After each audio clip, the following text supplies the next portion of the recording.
Como hablábamos al principio del programa, el sistema de salud ya no cabe ninguna duda que se encuentra en una situación crítica.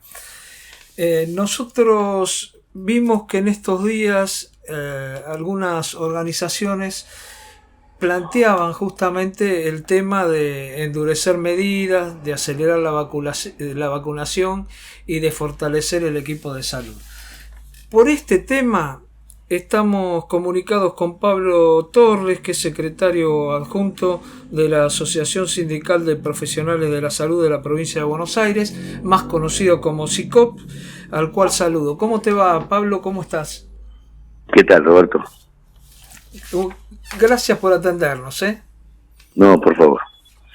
Bueno, Pablo, vamos a ver. Ustedes proponen, con esto que la situación es crítica, endurecer medidas. ¿Qué significaría endurecer medidas para ustedes? Mirá, en realidad nosotros esto ya lo venimos planteando incluso cuando se anunciaron las medidas del decreto anterior, que nos parecía que estas eran insuficientes, ni hablar en Cava con el tema del debate sobre presencialidad sí, presencialidad no, que bueno, que lamentablemente la verdad es triste que haya sectores que hagan politicaría barata con esta pandemia, ¿no? Pero bueno, medidas más estrictas implica obviamente medidas que contribuyan a limitar la circulación de personas, que es claramente lo que permite que haya más contagios. Vos fíjate que estamos, todo el mundo habla de una meseta alta, los casos habían empezado a bajar, pero la última semana han vuelto a subir. Cuando más bajaron, estuvimos en 18.000 casos en un día, que fue por encima del pico de la primera ola. Y estamos con 25.000, 27.000, 29.000 casos diarios, 600 muertos por día. Realmente es una situación que amerita que se tomen medidas mucho más severas. Que obviamente nosotros entendemos que además estas medidas tienen un costo para la gente, ¿no? En especial para los sectores más humildes, donde si bien el gobierno tomó algunas medidas paliativas, estas entendemos que deben reforzarse justamente para posibilitar que la gente pueda cumplir estas medidas más estrictas. Hace falta más asistencia del Estado, más asistencia a los comedores populares, hace falta también asistencia a las empresas para que puedan de alguna manera acatar estas mayores restricciones, especialmente en el AMBA, ¿no? Aunque esto también está visto y es lo que estamos también viendo en estos días, que a la larga tiene efectos en todo el país. Ahora, Pablo, bueno, vos recién decías algo interesante cuando empezabas, que decías que el tema de hacer politiquería.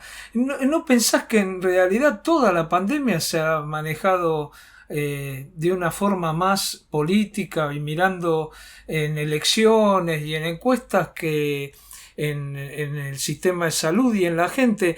Lo digo fundamentalmente porque, por ejemplo, uno ve que la vacunación, salvo en 2 o 3 lugares, la ciudad de Buenos Aires, que tiene un 25% de vacunados, La Pampa el 20% y algún otro lugar, en ningún lugar se ha vacunado más del 18%, inclusive ahí en la provincia de Buenos Aires. ¿Por qué no se acelera el tema de vacunación? ¿Por qué no se testea? Por ejemplo, en la provincia de Buenos Aires no se testea. ¿Por qué no se toman algunas otras medidas que puedan hacer que la gente, que después diga, bueno, sí, se tomaron todas las medidas, ahora cerremos todo o hagamos las restricciones que hay que hacer? Pero ¿por qué no se toman esas medidas? Mirá, el tema de la vacunación es un tema muy complejo que tiene connotaciones incluso geopolíticas. Está claro que los países menos favorecidos como el nuestro han tenido bastantes dificultades para acceder a las vacunas, porque los países más poderosos han ejercido una retención para sus propias poblaciones de las vacunas. Sí. Y bueno, hemos accedido a una cantidad importante igual. Claro, pero ¿por qué no se colocan, en mi pregunta? ¿Por qué no se colocan? Espera que termine. Ah. Las que fueron llegando se fueron colocando, digamos. Tenemos un nivel de vacunación importante en relación a otros países, de nuestro mismo perfil, pero claramente insuficiente. Y tampoco, a ver, nosotros apoyamos la cuestión de liberar las patentes, de la producción no solo local, sino pública, de medicamentos y vacunas, no solo de vacunas, también de medicamentos, que también han estado faltando en algunos hospitales, medicamentos para patologías no COVID, pero esto, digamos, es una medida más estratégica, ¿no? No tiene, no tendría efectos en lo inmediato porque hoy el país no está, los laboratorios de producción nacional que existen, no estarían preparados para inmediatamente ponerse a producir vacunas. Y además hacen falta una serie de insumos que lo hacen complejo, esto complicado, ¿no? No es que vos lo decidís y al día siguiente ya tenés la vacuna para darle a la gente. Entonces, es complejo. En ese sentido, nuestra crítica apunta más a tomar decisiones para que en algún momento nosotros podamos tener soberanía sanitaria y podamos producir nosotros, claro, desde el Estado las vacunas que necesita nuestra gente. Claro. Pero ya te digo, eso apunta más a una cuestión más estratégica. En la coyuntura, lo que te decía del apoyo a las familias y a las empresas para que puedan tomar medidas más restrictivas, y lo que decimos del fortalecimiento del equipo de salud, que tiene que ver con una mayor inversión para poder nombrar más personal con salarios mejores, porque los salarios bajos también explican en buena parte las dificultades que tenemos para conseguir recursos humanos. Y eso también está ligado, las dos cuestiones, ¿no? Lo del apoyo a la población y lo del apoyo para fortalecer el sistema público está ligado a otras cuestiones más generales que se debaten en nuestra sociedad, pero que no se terminan de resolver, que es una estructura impositiva progresiva que grave más a los que más tienen, el impuesto a las grandes fortunas de única vez fue una medida en el sentido correcto, pero claramente insuficiente. Habría que pensar en algo que fuera permanente, no temporario de una única vez. Habría que pensar, los temas de la llamada hidrovía, que también permitirían mayores ingresos para nuestro país, un montón de políticas que ya tienen que ver con decisiones más generales, si se quiere, que superan lo sanitario, ¿no? Yo hoy miraba los pocos portales que hay, porque lamentablemente es muy difícil encontrar información de algunas cosas en muchos lugares del país, fundamentalmente en la provincia de Buenos Aires. Y encontraba que en la provincia de Buenos Aires, hoy se vacunó el 18% de la gente, y que no se aplicaron todas las vacunas que tienen. Falta aplicar cantidad de vacunas. Y entonces la pregunta es, ¿se demora la aplicación de vacunas para que haya todos los días gente aplicándose las vacunas? Porque hay mucha diferencia entre la provincia y otros lugares. Bueno, recién te decía, La Pampa pudo aplicar casi todas las vacunas que tiene. En la ciudad de Buenos Aires le quedan 3.000, 4.000 vacunas. No hay una forma de acelerar porque ya vienen pronto más vacunas, está dicho. ¿No se puede aplicar eso rápidamente en la provincia? Mira, la verdad que la percepción que nosotros tenemos de cómo está funcionando el plan de vacunación en la provincia es buena, en términos generales. Desconozco esto que vos planteás de no son que cifras duras, que haya muchas vacunas acumuladas. Yo entiendo que son las que van llegando, pero que rápidamente se van aplicando. Y también desconozco que la situación de la provincia sea peor que la de la Cava. Al contrario, yo tenía entendido que era la inversa, que la Cava estaba más atrasada. Pero puede ser, también, la aplicación también hay que ver, también hay que ver las características demográficas de cada lugar, porque hay lugares donde la población está más concentrada en determinadas zonas y por lo tanto puede resultar más fácil. Nosotros tenemos una provincia que es realmente la mitad del país, ¿no? Claro, el problema que hay justamente es que la provincia no da números, entonces uno tiene que andar buscando en diferentes páginas y así es muy difícil constatar una cosa con la otra. En La Pampa o en la ciudad de Buenos Aires uno entra y sabe cuántas vacunas se aplicaron, dónde se aplicaron, cuántas quedan, y eso no pasa en la provincia, lamentablemente. Y eso no es un problema, ustedes no lo ven eso como un problema, que estemos manejando una pandemia sin tener números claros. Mirá, la verdad es que yo tengo entendido que la provincia proporciona números de la gente que vacuna cotidianamente. No sé si del stock que tiene, la verdad que eso lo desconozco, pero sí de la gente que vacuna, y el sistema de vacunación en la provincia, que implica inscribirse en una aplicación. Por ahí es un poco, uno puede pensar que es un poco engorroso para las personas mayores, sobre todo, aunque se han desarrollado desde las organizaciones sociales mecanismos para que todo el mundo pueda anotarse, y en general los grupos poblacionales priorizados, que fueron trabajadores de la salud, docentes, mayores de 65 años, después mayores de 60 con comorbilidades, te anotás ahí y al tiempo te llaman.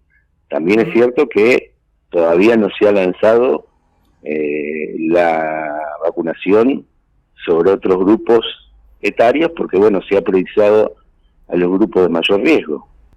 Trabajadores de la salud, ¿no? Fundamentalmente, digamos. Fundamentalmente, pero también de la educación, también ya te digo, yo por ejemplo, es un ejemplo personal, yo como estoy licenciado por el cargo gremial que tengo en la SICOP, no me noté en la aplicación como trabajador de la salud. Pero yo tengo más de 65 años y tengo comorbilidades, y al toque me salió el turno. Claro. Ni bien se terminó de vacunar a la mayor parte de la gente de salud, me citaron. Y conozco gente de mi familia que también no son trabajadores de la salud, son personas mayores, mi suegra, mi esposa, que tenía también un problema porque tuvo un cáncer, y por lo tanto también forma parte de los grupos de riesgo, también se la convocaron para vacunar. Mi hijo, que es docente, lo convocaron para vacunar. La verdad que la percepción que nosotros tenemos es que el plan de vacunación en Provincia de Buenos Aires no está tan mal. Al contrario, te digo, nosotros la percepción que tenemos es que está funcionando bastante bien. Bueno, es un buen dato, porque por ahí, bueno, nosotros el hecho que no podamos acceder a los números, pero bueno, esto y lo que vos decís nos da la tranquilidad de que, bueno, más o menos la vacunación está funcionando como bien decíamos antes, que en general está funcionando. A mí mi única preocupación era por qué no se puede hacer más rápido cuando hay vacunas, y si se terminan, se terminan. Bueno, por ahí a mí me parece que la dificultad para que sea más rápido justamente es la provisión de vacunas. Claro. No, seguramente, seguro, claro. Eso sin ninguna duda, Pablo, esa demora que hubo con las de AstraZeneca, entre otras cosas, ¿no? Que ya tendrían que haber llegado y creo que todavía no llegaron. No, pero ahora dicen que llegaban ahora el fin de semana. Sí, por eso. Sí. Millones, así que... Pablo, bueno, voy a aprovechar que sos psicólogo, ¿no? Exacto. Nos llamó mucho la atención y lo charlamos con algunos psicólogos, con varios psicólogos en el programa, que nunca se haya consultado a psicólogos durante los 9 meses que estuvimos encerrados. Es decir, que haya siempre manejado cómo seguir con la pandemia la política o los infectólogos. Y los psicólogos no. Vos sos de aquellos psicólogos que piensan que tendría que en su momento haber jugado un papel y que esos 9 meses que estuvimos encerrados afectó, ¿O sos de los que piensa que no, que era solamente un tema para infectólogos? Mirá, hasta donde yo sé, en el grupo de expertos que asesoran al gobierno nacional hay gente de salud mental también. Sí, ahora. No, desde hace tiempo. Bueno, Digo, el por año... caso, Alicia Stolkiner, que es una psicóloga y sanitarista muy reconocida en nuestro ámbito, yo creo que desde el inicio estuvo ahí participando del comité de expertos. Bueno. Y te diría, obviamente una situación como la que estamos viviendo afecta, bueno, basta pensar que tenemos más de 60.000 muertos para pensar que hemos tenido golpes muy duros sobre nuestras familias, ¿no? Perder un familiar siempre es un golpe duro, que hay que sobrellevarlo, asimilarlo, y que además no en todos los casos, porque está también esta cuestión de que, bueno, cuando se trata de una persona mayor, anciana, no digo que no duela, pero uno ya está como preparado para que eso de un momento a otro suceda, porque bueno, es como la ley de la vida. Ahora cuando empieza a pasar con gente joven, bueno, nosotros lo vivimos muy de cerca esto cuando no teníamos vacunado al personal de salud y cuando veíamos caer a nuestros propios compañeros de trabajo, ¿no?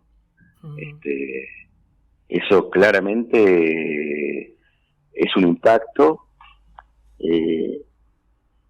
Obviamente la situación de no poder encontrarnos, abrazarnos, disfrutar de la vida como lo hacíamos antes de la pandemia, los que tenemos la suerte de poder disfrutar de la vida, ¿no? Porque también antes de la pandemia había serios problemas sociales en nuestra sociedad que hacen que no para todos la vida sea un disfrute. Pero bueno, obviamente la pandemia afectó toda esa sociabilidad, claramente la sociabilidad de los niños. Ahora, justamente Alicia Stolkiner, en un artículo que leía los otros días,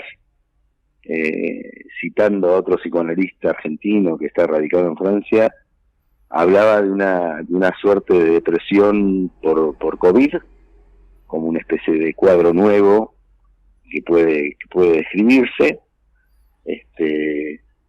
Ahora coincidían ambos en plantear, y a mí me parece que es bastante atinado, que a diferencia de la depresión más clásica, sobre todo aquellas depresiones que no son las llamadas depresiones reactivas, justamente ante la pérdida de un familiar o alguna situación así, tienen la característica de ser situaciones transitorias, que en la medida en que logremos superar la pandemia a través de la vacunación y a través de las medidas de cuidado y logremos volver a recuperar cierta, entre comillas, normalidad, estas cuestiones se van a ir disipando, no van a quedar como un daño permanente, ¿se entiende? Es decir, que no es como piensan muchos, que a veces las restricciones o digamos el fuerte aislamiento puede también llevar a casos inclusive de gente que se muera, como pasó que se murieron por otros temas porque las camas que había eran solo para COVID el año pasado y algunos que tenemos algunos problemas no podíamos ir a un médico porque nos atendía por correo. ¿Eso vos pensás entonces que no ha afectado en nada? Que no afecta. No digo nada, digo que a ver, por ejemplo en el caso de los niños y cierta insistencia que hubo de algunos sectores para favorecer las clases presenciales, planteando que esto provoca algún daño psicológico a los niños. Yo digo, sí, ciertamente algo de esto puede haber, pero más daño le va a causar a ese niño perder un abuelo, perder un papá, o enfermarse él mismo. Entonces uno tiene que sopesar, y también es en algún sentido educativo para nuestros niños que puedan entender que en una situación así hay cuestiones que deben postergarse en función de un bien mayor, que es la preservación de la vida. Esto también es educativo. Digamos que en esto también hay polémica, ¿no? Porque hay otros países que tomaron, países de avanzada que tomaron otras determinaciones, y otros psicólogos que dicen otras cosas. Digo, porque no se puede absolutizar en estos temas, ¿no? No, seguro. En cuanto a, igual te diría, en cuanto a la presencialidad, yo creo que el consenso mayoritario, y hace poco salió un trabajo del CONICET, pero hay trabajos también de Israel que se han difundido en estos días, que muestran claramente la incidencia que tiene la presencialidad sobre el aumento de la circulación y el aumento de los casos. Tal vez no tanto como tal vez podamos admitir, que no porque en la escuela misma se produzcan los contagios, que hay algunas escuelas cuyo estado deplorable realmente favorece los contagios, porque es imposible ventilar, etcétera, etcétera, etcétera, pero sí por toda la gente que circula alrededor del sostenimiento de las clases de manera presencial, que implica también una recarga sobre el transporte público, etcétera, etcétera, etcétera. Pablo, para terminar, uno de los temas que no profundizamos un poco, ¿qué significa fortalecer el equipo de salud? ¿Qué significa? Y básicamente significa aumentar los recursos humanos en los hospitales públicos. Nosotros, antes de la pandemia, hablábamos de un déficit de alrededor de 2.500 profesionales, y hay que hablar también de un déficit todavía más grande en enfermería, por ejemplo. Y en Provincia de Buenos Aires, si bien el año pasado se incorporaron a los residentes que terminaban la residencia, se los incorporó al sistema, fueron alrededor de 1.200 compañeros que ingresaron a trabajar. Bueno, ya lo que nosotros planteamos desde el inicio de los 2.500 profesionales faltantes, hablan de que todavía nos sigue faltando gente, y la pandemia obviamente agudizó todo eso, porque bueno, claramente no alcanza con duplicar la cantidad de camas, sino que hay que tener la gente para atender esas camas que se agregan, ¿verdad? Así que por un lado eso, más nombramientos. Uh-huh. Por otro lado, mejores condiciones salariales y laborales, terminar con los contratos basura, que esto también en provincia se ha avanzado, pero no nos tenemos que olvidar que nuestro sistema de salud es un sistema fragmentado, y en el territorio de la provincia de Buenos Aires, por ejemplo, que es donde nosotros actuamos, tenemos un sistema de salud provincial que tiene alrededor de 80 hospitales, pero también tenemos 134 sistemas de salud municipales, claro, que si bien hay una aspiración a que se coordinen entre sí, esta coordinación yo diría que deja bastante que desear, y además hay situaciones muy desiguales. Por ejemplo, en el municipio de Malvinas Argentinas hay una residencia que es municipal, no depende de la provincia, que los compañeros están cobrando sueldos de 25.000 pesos, cuando en provincia están el doble o más arriba de esos salarios. Entonces tenemos muchas situaciones desiguales. El otro ejemplo también candente de estos días es lo que ocurre en el Hospital Lercade de San Miguel, donde a estas situaciones deplorables de salarios y de modalidades de contratación precaria se le suma el autoritarismo del intendente de San Miguel, en este caso, que impide la organización sindical de los trabajadores justamente para reclamar por mejores condiciones de trabajo y salariales. Uh-huh. Y esto en medio de la pandemia, ¿no? Una barbaridad realmente lo del Arcade. Para terminar, ¿test sí o test no? La ciudad de Buenos Aires dice que hay que testear mucho, se hacen alrededor de 30.000 test por día. La provincia de Buenos Aires dice no hay que testear, el que tiene síntomas se lo aísla y chau. No es, ¿test sí o test no? Algunos dicen que lo mejor es testear porque te aparecen muchos casos, pero después se aísla. Otros, como en la provincia, dicen no y no se testea. ¿Vos qué opinás de esto? Y yo la verdad soy más partidario de esta opción de la provincia. No Esto no testear. quiere decir no quiere decir no testear Sí. directamente, pero no pondría el énfasis en que haya más testeos, porque Ah. lo importante para mí sigue siendo que el sistema tenga capacidad de responder, ¿no? No Y no sirve de se, nada, no y sirve si de se nada testear. testea, si se identifica rápidamente a la gente, ¿no se la separa antes y se evita después mayores contagios? Lo que pasa que, a ver, el test también puede darte un falso negativo. Mm. ¿Y qué es lo que ocurre con pacientes asintomáticos? Lo más frecuente es que el test te dé un resultado negativo. Entonces estás más o menos en la misma. Mm. Cuando tenés síntomas ya sabés. Y cuando no tenés síntomas, el test no es concluyente. En eso también digamos que hay una gran polémica, ¿no? En muchos Sí, sí. países dicen que hay que testear muchísimo y que eso le ha servido a muchos países que han podido salir adelante, pero bueno, son formas de mirar, ¿no? Sí, Pablo, sí, seguramente. yo te agradezco por la comunicación, ¿eh? Fuiste muy amable. No, al contrario. La verdad que hacía mucho que no hablaba con ustedes. En una época no te digo que era casi un columnista, pero Eras sabían casi un invitarme más columnista, seguido. sí, ¿Eh? sí. Me acuerdo que cuando estábamos todos los días a las 8 de la mañana, hablabas prácticamente toda la semana. Yo me acuerdo de eso, porque lo conducía yo también el programa, así que Bien. estamos los dos un Bueno, poco bueno, más grandes, Pablo. les mando un abrazo. Un abrazo grande para vos, y muchas gracias, muy Nos amable. vemos. Hablábamos con Pablo Torres, secretario adjunto de la CICOP. Interesante la charla, porque fue una charla en donde la polémica fue lo que más hubo, ¿no?